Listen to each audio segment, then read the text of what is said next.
Hi guys, it's Inam Kafoor here with the Samsung Galaxy Note 2, and I'm going to show you how easily you can root your smartphone and gain administrator privileges on your smartphone. But this does void the warranty, so neither myself or Samsung take any responsibility for anything that might go wrong during this process, but most of the time it does go fine. So just to begin, what we're going to do is firstly go into Menu, Settings, go down to Developer Options, and then just slide the slider right along the top to activate it, and put a tick next to USB debugging. Say OK to the prompt, and then go back. And just while I'm here, I'm going to show you what I'm running. I'm running stock Android Jelly Bean 4.11, as you can see there. Model number is GT-N7100, and just to show you, baseband version is XXALIH. As I said, stock Android Jelly Bean 4.1, and just to show you, I've got titanium backup here, and if I try to go into it, it should say that I haven't got root access. There you go, it says sorry, I could not acquire root privileges.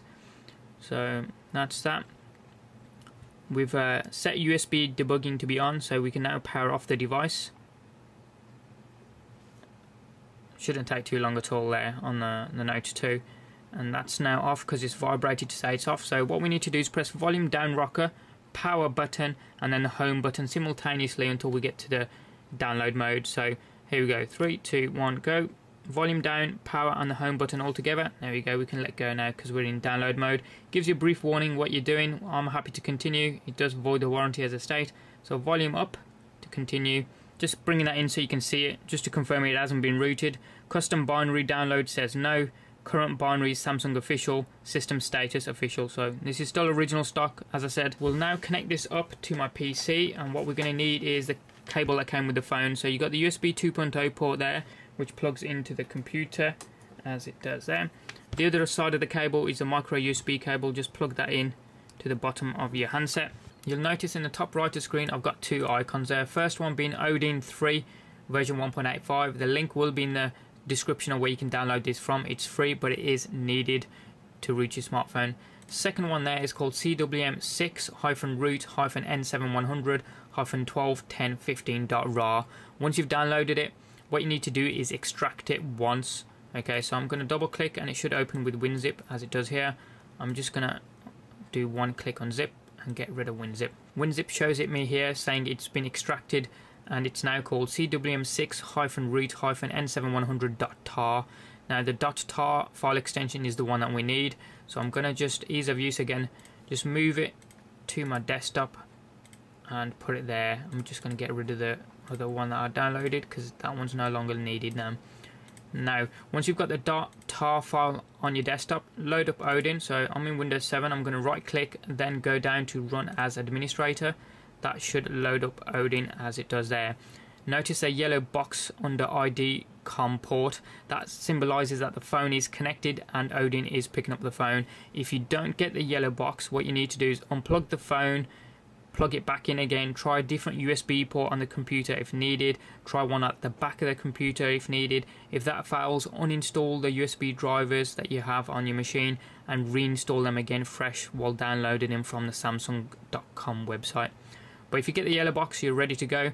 And notice the options section here. What you need to do is leave it stock, don't change anything at all, but just make sure auto reboot and reset time are ticked. Everything else is fine. Move along towards the bottom right of the window here under the file section.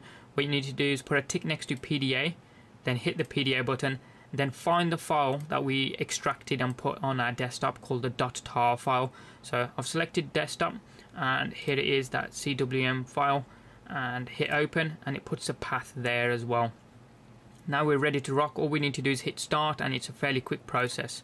So there we go, and you can see the phone will reboot really quickly saying it's done as well.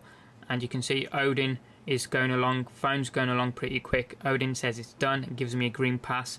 That's good for me, so I can come out of Odin and disconnect from the computer. The phone is going through the rooting process, as you can see, but it's now prompting me. It's saying ROM may flash stock recovery on boot. Fix, this cannot be undone. Yes, I'm happy with that, so I'll go down to yes and then hit the home button to select it.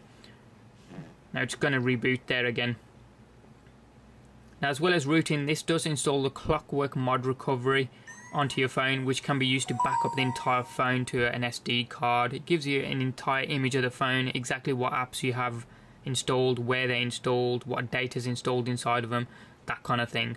So you can see it now says Android is upgrading, and that's gone in. I'm going to give it a minute or so. I'll say a minute, a couple of seconds just to settle down. So I'll swipe into that now. As I said, it was preparing the SD card.